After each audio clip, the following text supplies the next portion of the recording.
Pak Alex, di tengah persaingan kendaraan listrik ya Pak ya, EV, hybrid, ICE begitu ya. Ini juga kita lihat ada produk-produk dari China yang masuk ke Indonesia. Tentunya ini menjadi persaingan tersendiri ya Pak ya. Nah, apa sebetulnya yang membedakan antara DFSK dengan kendaraan-kendaraan lain ya Pak ya, baik dari sisi harga, dari sisi inovasi, kualitas dan juga after sales, pelayanan after sales Pak. Mungkin boleh dijelaskan. Baik Mbak Cinta, saya sampaikan dulu begini. Memang ada segmen pasar yang disebut dengan SUV, passenger car area, dan ada yang komersial.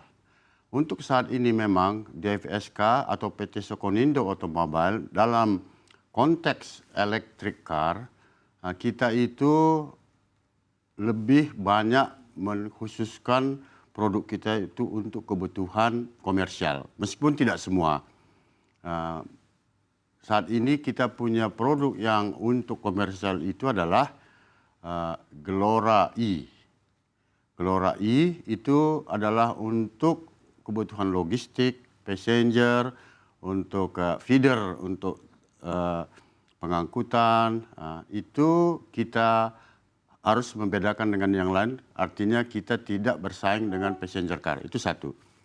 Yang kedua, untuk pembelian dari Glora E ini, kita akan memberikan satu hal adalah 8 tahun itu garansi baterai untuk mobil listrik yang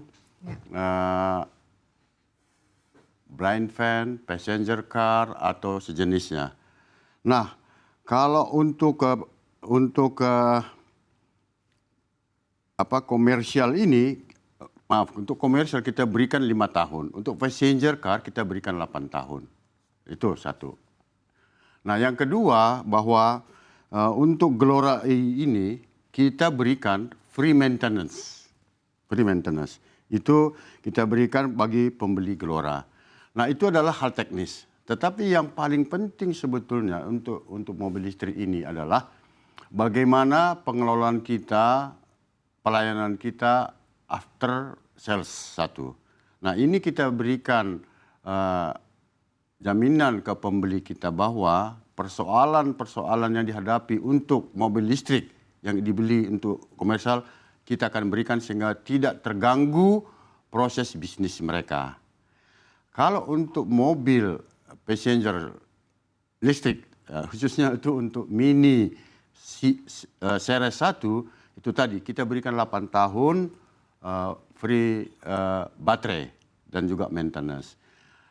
Terakhir, yang paling ingin saya sampaikan ke pembeli kita untuk mobil listrik kita adalah bahwa mobil listrik kita ini kita akan desain inovasinya untuk bisa memberikan harga yang kompetitif. Jadi baru-baru ini kita keluarkan Glora E versi basic. Nah, itu bisa di harga sekitar 248 juta dengan jarak tempuh 268 kilo gitu. Jadi dari harga kita berikan inovasi sehingga pembeli kita ini mampu, terutama untuk yang komersial ya, mampu untuk menggunakan ini sehingga ongkos operasi komersial mereka bisa kompetitif, Mbak. Gitu. Baik, Pak, kalau dari DFSK sendiri ya, apa ada rencana untuk memperluas portofolio model baru khususnya di segmen SUV atau kendaraan komersial ringan yang mungkin Anda lihat ini masih memiliki potensi pasar yang cukup besar Pak untuk saat ini? Mbak Sinta, sebetulnya begini, saya ingin menyampaikan satu hal. Di PT Sokonindo itu ada DFSK itu khususnya untuk ICE, ada Glory, itu SUV. Kemudian ada Super Cab. Untuk listrik sekarang ada Glora E, itu adalah untuk komersial. Kemudian ada Ceres, itu grup listrik juga, tapi SUV juga, tapi kecil sekarang.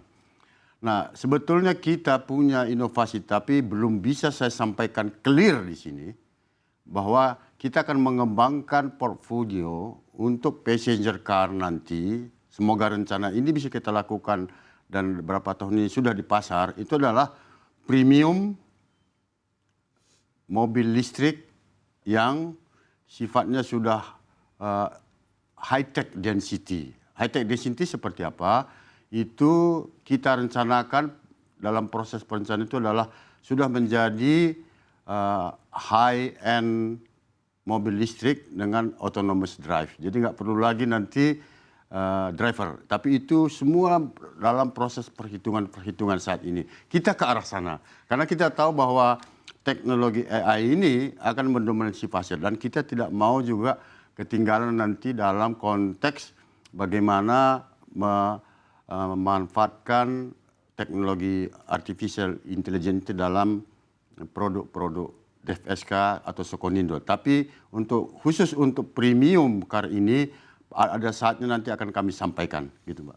Baik, Pak, dari produk existing yang ada saat ini ya, kalau kita berbicara mengenai target penjualan, sebetulnya untuk di tahun 2025 ini, apakah produk-produk existing ini penjualannya sudah sesuai dengan target atau bahkan melebihi dari target yang ditetapkan? Begini, saya sampaikan sejak awal, memang kita kapasitas pabrik kita di Cikande itu 50.000 unit per tahun. Untuk selama ini memang kapasitas kita masih terpakai itu kurang lebih sekitar 40-50%. Artinya target setiap tahun itu sekitar 18.000 unit sampai 25.000 unit. Khusus untuk tahun lalu kita mencapai target. Tahun ini memang perjuangan kita, kerja kita harus berat. Sampai bulan Agustus itu target kita tercapai. Tapi untuk tahun Agustus sampai Desember nanti ini saya bilang ke teman-teman di PT Sokonindo, kita lebih kerja keras lagi. Karena ini persaingan kita begitu banyak dan berat.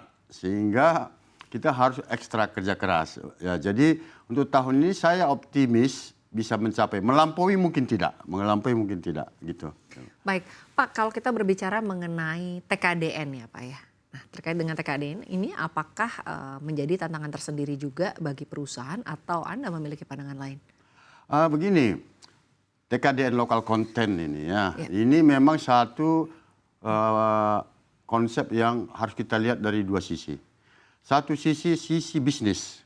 Bagi kami sebetulnya kalau bisa ini di TKDN-kan semua, itu adalah satu keuntungan besar. Kenapa? Karena kita paling tidak dari barang X yang kita import dari Cina, kalau diganti dengan mobil komponen dari Indonesia, itu kan sudah saving di cost. Saving di biaya masuk dan lain-lain, ya kan.